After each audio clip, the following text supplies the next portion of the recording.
Hey you guys, what's up? This is James here at Unique Perspectives. Thought I'd make another video. I'm here in Cordova Park in the city of Pasadena out here in California.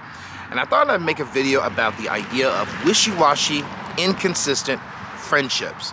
I think this is a very important topic that all of us can relate to. And I think it's important just to have a discussion about this because I think some of us, or a lot of us, including myself once upon a time, had a really difficult time differentiating between healthy, real, genuine relationships that are friendships and the wishy-washy, the ones that are seasonal, the ones that really don't seem to present at the important times when we really need people. So I really just wanted to discuss that and talk about that.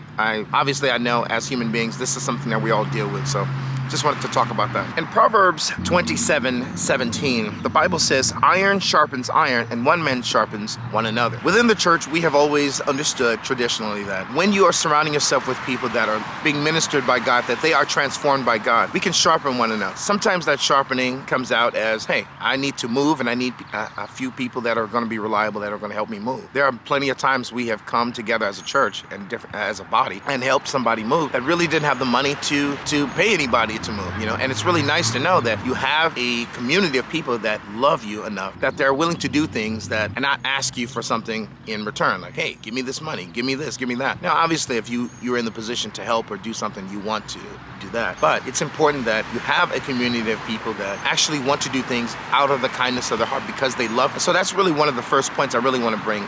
People are going to love you, and when they love you, they're going to demonstrate that in their actions and their words. It's not going to be just something that they say, but you're going to see something that they do towards love. It could be something as simple as paying for your meal every now and then because they know that maybe things are tight with you financially. It might be them giving you the opportunity to connect with their friends and family, other people that they're connecting with, and it could be all sorts of things, finding resources for you. And so it's important to know that there are people that will take care of you and they will minister to you in those times of need. However, there are also people that will only surround themselves around you, or they will actually make themselves accessible to you only when there's something that they can benefit from you. And this is something that we have to be careful with when it comes to romantic relationships as well.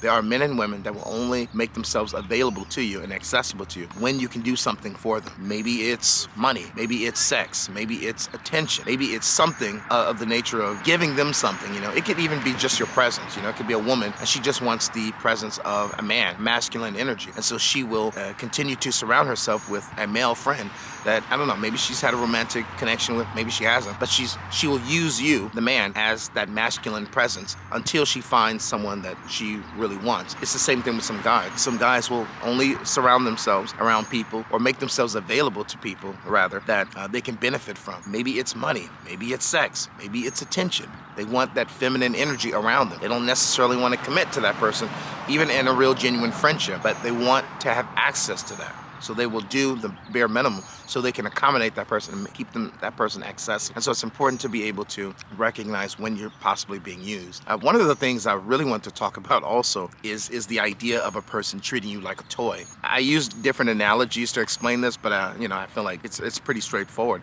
Some people treat us like a yo-yo. When they want to be very close to us and they want to have access to us, maybe we have a certain character or a certain personality that they really enjoy at certain times. They will keep us close to them and keep that yo-yo, that toy, close to them.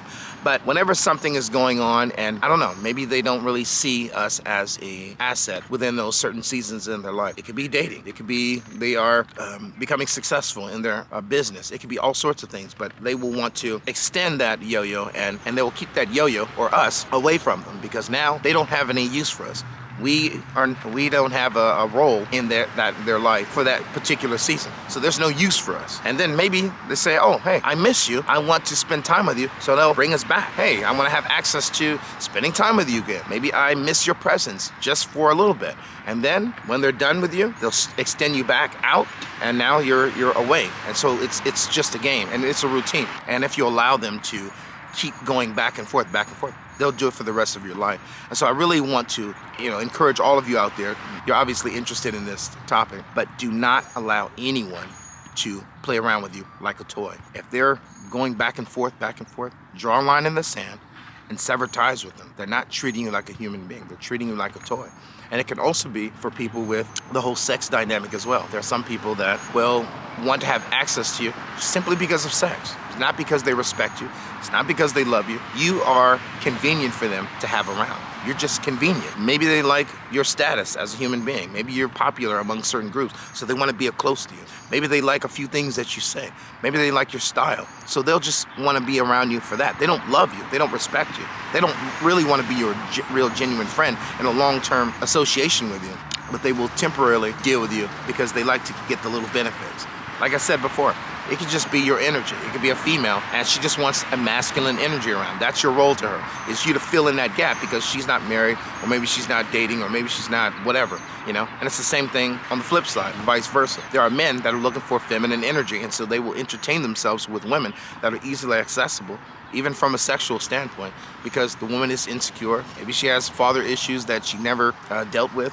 Maybe she doesn't have a relationship with God, and so it's easier just to pursue someone and play around with somebody that's not stable and secure with themselves. Now, obviously, those of us that are secure, we are not going to tolerate that. And again, I want to really encourage all of you, do not let anyone have you going back and forth like some toy. You're not a toy that gets taken off the shelf they can play around with and put back on the shelf, and you wait for them the next time they're ready to deal with you. That's not friendship. That's somebody using you, manipulating to some extent, and it's traits of somebody that is indulging in their sinful nature.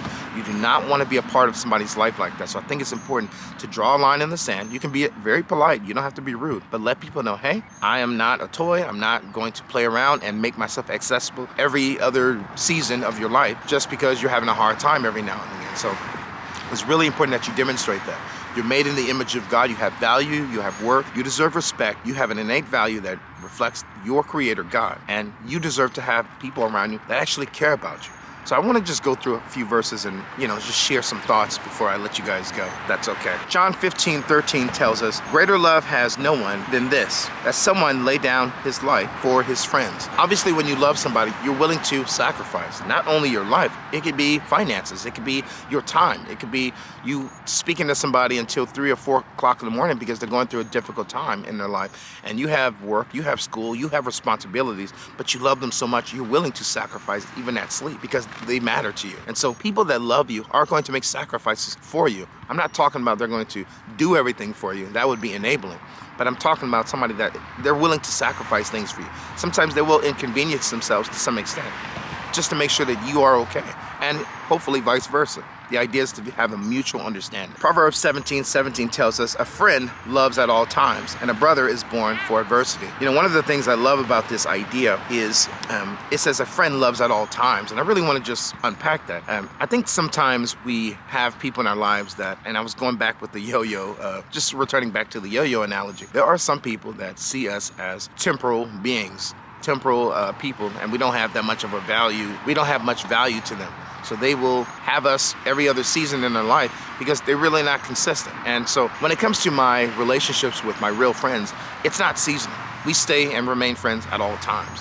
We may have disagreements, we may have difficulties in certain situations, but we don't just walk away from one another, and it's important to understand that a friend is going to be consistent. They're not going to wake up every 3 or 4 months and decide that they want to shift and change around the relationship and the dynamic of your relationship. They're going to be consistent. They're going to be open and honest with you. They're going to be genuine with you. And hopefully you're doing the same thing. But you cannot have a friendship with a faulty foundation.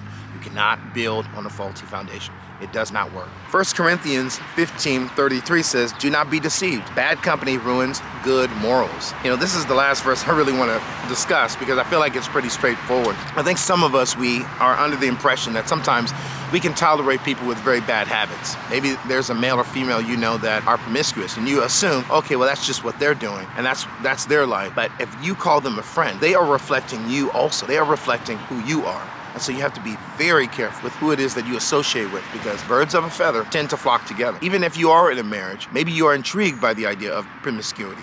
Maybe you desire to be a promiscuous person. Maybe you're intrigued by it. And so you have to be very careful that you're not associating with people like that. When people are okay with living in sin and being openly and blatantly disobeying God, that's going to reflect you too if that's supposed to be your friend. This is why, as friends, we should be correcting one another in love.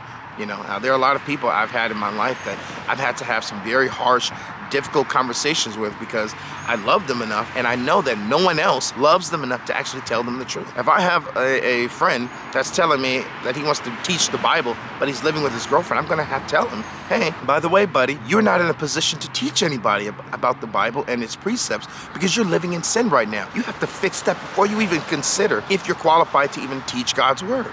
And so it's really important that we explain those things to people and we correct people in love. If you love somebody, you're going to tell them the truth and you're going to share in love. You're not going to be rude. You're not going to start taking shots at them. You're not going to try to make them uncomfortable, but you're going to genuinely want to share with them what God says about moral and ethical issues, things that pertain to their salvation, So it's really important just to keep this in mind as we minister to people, as we continue having our relationships. But I really just want to encourage you guys, once again, before I let you go, do not let anyone treat you like a toy. You are not a toy. You are a human being made in the image of God. You deserve to be respected. You have value. You have worth. You are not a toy. You're not something that somebody can grab on the shelf, play around with, and put back on the shelf. You have value. Do not let anyone disrespect you, okay? God bless you guys. Take care. And this is James here at Unique Perspectives. All right, see you on the next one.